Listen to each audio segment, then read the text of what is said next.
주님을 만나기 위하여서 주님의 음성을 듣기 위하여서 기도의 자리로 나오신 성도 여러분들이 진심으로 환영하고 축복합니다. 오늘 찾으실 하나님의 말씀은 욥기 10장 1절에서 22절까지 말씀입니다. 욥기 10장 1절에서 22절까지 말씀. 우리 다 찾으셨으면 함께 읽도록 하겠습니다. 내 영혼이 살기에 곤비하니 내 불평을 토로하고 내 마음이 괴로운 대로 말하리라. 내가 하나님께 아뢰오리니 나를 정죄하지 마시옵고 무슨 까닭으로 나와 더불어 변론하시는지 내게 알게 하옵소서. 주께서 주의 손으로 지으신 것을 학대하시며 멸시하시고 악인에게 빛을 비추시기를 선히 여기시나이까. 주께도 육신의 눈이 있나이까. 주께서 사람처럼 보시나이까. 주의 날이 어찌 사람의 날과 같으며 주의 해가 어찌 인생의 해와 같기로 나의 허물을 찾으시며 나의 죄를 들추어 내시나이까. 주께서는 내가 악하지 않은 줄을 아시나이다. 주의 손에서 나를 벗어나게 할 자도 없나이다. 주의 손으로 나를 빚으셨으며 만드셨는데 이제 나를 멸하시나이다. 기억하옵소서. 주께서 내 몸 지으시기를 흙을 뭉치듯 하셨거니 다시 나를 티끌로 돌려보내려 하시나이까. 주께서 나를 젖과 같이 쏟으셨으며 엉긴 젖처럼 엉기게 하지 아니하셨나이까. 피부와 살을 내게 입히시며 뼈와 힘줄로 나를 엮으시고 생명과 은혜를 내게 주시고 나를 보살피심으로 내 영을 지키셨나이다. 그러한데 주께서 이것들을 마음에 품으셨나이다. 이 뜻이 주께 있는 줄을 내가 아나이다. 내가 범죄하면 주께서 나를 죄인으로 인정하시고 내 죄악을 사하지 아니하시나이다. 내가 악하면 화가 있을 것이오며 내가 이로울지라도 머리를 들지 못하는 것은 내 속에 부끄러움이 가득하고 내 환난은 내 눈이 보기 때문이니이다. 내가 머리를 높이 들면 주께서 젊은 사자처럼 나를 사냥하시며 내게 주의 놀라움을 다시 나타내시나이다. 주께서 자주자주 증거하는 자를 바꾸어 나를 치시며 나를 향하여 진노를 더하시니 군대가 번갈아서 치는 것 같으니이다. 주께서 나를 태에서 나오게 하셨으면 어찌 함이니이까. 그렇지 아니하셨더라면 내가 기운이 끊어져 아무 눈에도 보이지 아니하였을 것이라. 있어도 없던 것 같이 되어서 태에서 바로 무덤으로 옮겨졌으리이다. 내 날은 적지 아니하니까. 그런즉 그치시고 나를 버려두사 잠시나마 평안하게 하시되 내가 돌아오지 못할 땅 곧 어둡고 죽음의 그늘진 땅으로 가기 전에 그리하옵소서. 땅은 어두워서 흑암 같고 죽음의 그늘이 져서 아무 구별이 없고 광명도 흑암 같으니이다. 아멘. 사랑하는 성도 여러분, 오늘 이 시간은 내 시선이 아닌 하나님의 시선으로 라는 제목으로 하나님의 말씀을 전하길 원합니다. 사랑하는 성도 여러분, 성도 여러분들께서는 인생을 살아오시면서 울분을 토해내는 그런 경험을 해본 적이 있으십니까? 우리가 인생을 살아가다 보면 내가 이해되지 않는 일, 그리고 내가 감당하지 못하는 일, 또 내가 상상하지도 못하는 어려움이 내게 찾아오면 그것은 힘듦과 고통을 넘어서서 우리에게 분노로 찾아오고는 합니다. 오늘 우리가 읽은 이 욥기 말씀도 마찬가지입니다. 오늘 본문 욥기 10장의 말씀을 자신의 상황 때문에 친구들의 질타를 받은 욥이 이제 하나님 앞에서 하소연을 하는 말씀이 기록되어 있습니다. 1절 말씀입니다. 내 영혼이 살기에 곤비하니 내 불평을 토로하고 내 마음이 괴로운 대로 말하리라. 아멘. 1절 말씀을 살펴보니 욥은 하나님께 대한 괴로움을 넘어서서 분노를 토해내며 하나님을 원망하고 있습니다. 9장의 말씀까지만 해도 욥은 하나님은 인간이 아니시기에 인간이 하나님과 변론할 수 없다라고 말했습니다. 그런데 이제는 그러한 생각도 접어두고 하나님께 있는 그대로 토해내겠다고 말하고 있습니다. 그래서 그가 어떻게 토해냅니까? 4절입니다. 주께도 육신의 눈이 있나이까? 주께서 사람처럼 보시나이까? 욥은 하나님이 어떤 분이신지 어느 정도 이해하는 사람이었습니다. 그래서 욥은 하나님께 분노하면서도 하나님은 사람과는 다른 분이셔 라는 시선을 가지고 있었습니다. 그러나 이제는 그러한 시선도 이제 자신의 고난 앞에서 바꾸어 버렸습니다. 그가 하나님께 요청하기를 이제 하나님, 더 이상 하나님의 시선이 아니라 사람의 시선으로, 사람의 눈으로 나를 좀 바라봐 주세요 라고 요청을 합니다. 욥이 하나님께 따지는 것은 아무리 생각해도 욥은 하나님께로부터 정죄를 받을 만한 그런 잘못한 적이 없었음을 말하고 있습니다.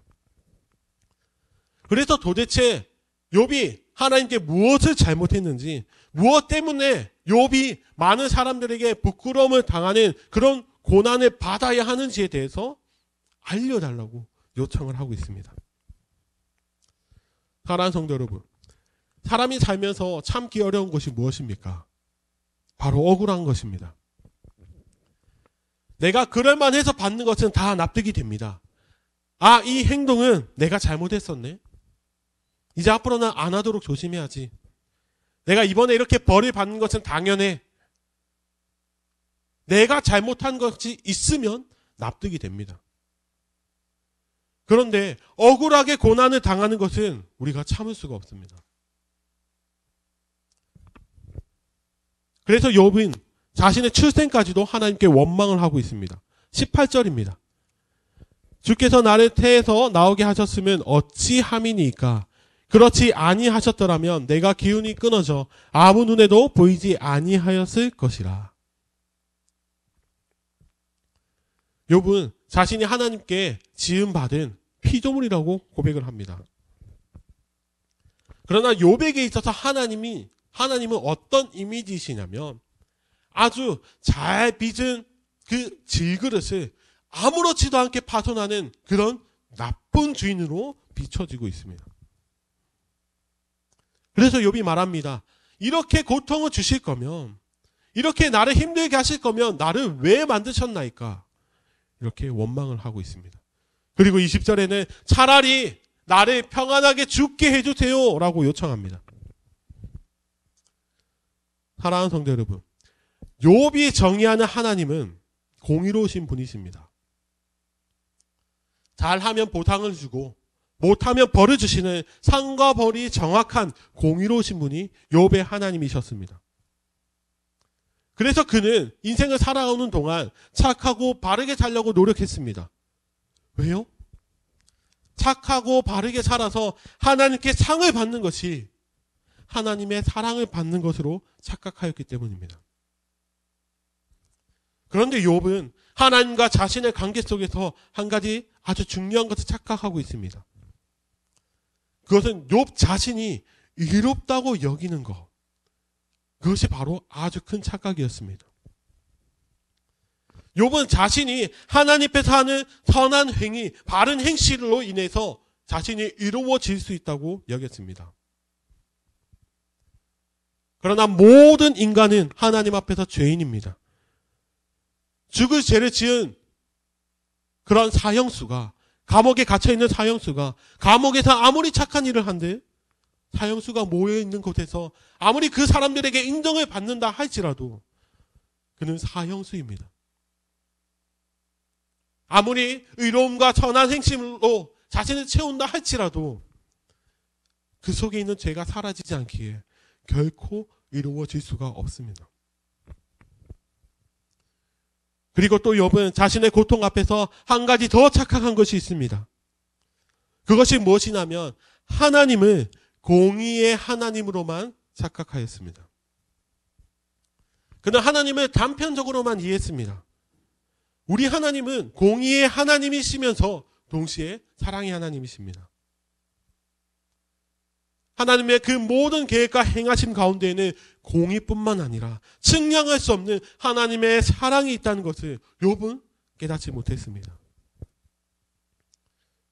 그래서 욥은 이러한 착각들 속에서 자신의 일만 생각하며 하나님께 원망을 올려드렸습니다. 사랑하는 성도 여러분, 사실 이러한 욥의 모습은 욥에게 있는 것만 아니라 아담의 후손인 모든 인간에게 나타나는 모습입니다.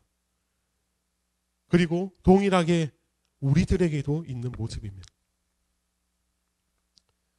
죄인인 우리가 어떻게 하나님 앞에서 의로워질 수 있겠습니까? 그리고 우리의 행실과 성품이 어느 수준에 도달하면 하나님 앞에서 의롭다고 인정을 받을 수 있겠습니까? 죄인인 우리가 하나님 앞에서 아무리 의로움을 외쳐도 우리는 우리의 죄악됨 밖에 드러나지 않는 그런 존재들입니다. 그래서 우리는 공의의 하나님이신 그분의 심판 앞에서 죽음이라는 벌을 피할 수가 없었는데, 그러나 하나님께서는 사랑의 하나님이셔서 우리의 죄를 대신할 분을 이 땅에 보내주셨습니다. 그분이 누구십니까? 바로 예수 그리스도십니다. 사랑하는 성도 여러분, 우리가 이 땅의 삶에만 시선을 맞춰 살아가다 보면 모든 것이 불의하고 억울합니다. 나는 세상 사람들보다는 착하게, 그리고 적어도 내 주위에 있는 다른 사람들보다는 조금 더 의로우려고 노력을 했기에 내게 찾아오는 고통과 시련을 바라보면 하나님 앞에서 당연하게 억울함을 느낍니다. 그러나 우리의 시선이 이 땅이 아니라 하나님의 일하심을 바라본다면 우리는 억울함이 아니라 우리에게 주어진 은혜를 바라보게 되므로 우리는 감사함으로 나아갈 수 있음을 기억해야 합니다. 하나님께서는 죄인인 우리를 위해서 이 땅에 아들을 보내셨고, 그리고 그분께서 모든 억울함과 고통을 다 짊어지셨습니다. 예수 그리스도께서 우리의 모든 짐을 다 거두어 주셨습니다.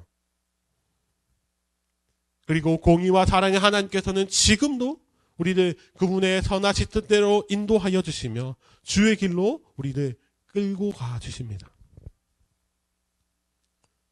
사랑하는 성도 여러분, 오늘 하루를 말씀으로 시작하면서 우리도 우리의 삶을 바라볼 때에 하나님의 시선으로 바라보기를 원합니다. 욥이 말했던 것처럼 하나님께서 우리의 시선, 사람의 시선으로 봐주세요, 그런 고백이 아니라 우리가 하나님의 시선으로 이 땅을 바라보며 내 인생을 바라보며 살아감으로 말미암아 우리 삶 가운데 일하시는 하나님, 그리고 우리의 삶 가운데 베풀어진 그 수많은 사랑의 은혜를 우리가 직접 체험함으로 언제나 감사와 찬양과 영광을 올려드리며 살아가는 그런 복된 그리스도인, 참된 그리스도인의 삶을 살아가는 우리가 되시기를 예수님의 이름으로 간절히 축원합니다. 아멘. 이 시간 말씀을 기억하시면서 함께 동성으로 기도하며 나가기 원합니다. 하나님, 우리의 삶을 바라볼 때에 우리의 눈이 아닌, 세상의 눈이 아닌 하나님의 시선으로 바라보는 주의 백성들 되게 하여 주시옵소서.